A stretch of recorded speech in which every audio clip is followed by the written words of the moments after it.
naman po ang dalawang sakay na motorsiklo sa Pasig City kasunod ng kanilang pagpatay naman umano sa isa pang lalaking nasa drug watch list ng syudad. Balitang hatid ni Mav Gonzalez.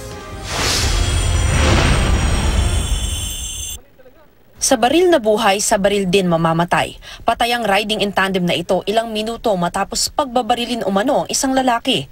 Mag-aalas 2 ng madaling araw, pinagbabaril ng riding in tandem si Romeo Natural alias Boy Mirna sa Afable Street, Barangay Sagad. Nasa drug watchlist ng Pasig si alias Boy Mirna. Ayon sa isang taga roon na tumangging humarap sa kamera, hinabol ng 2 salarin ang biktima. Maya-maya pa, nakarinig daw siya ng 2 putok.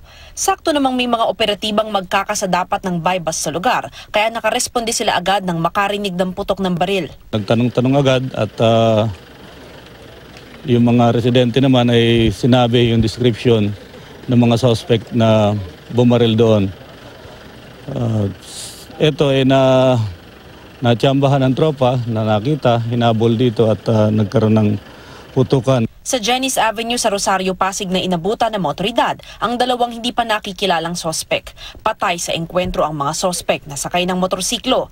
Nakuha sa kanila ang isang caliber 45 at isang caliber 38. Tingin ng pulisya, onsehan sa droga ang motibo sa pamamaril ng riding in tandem.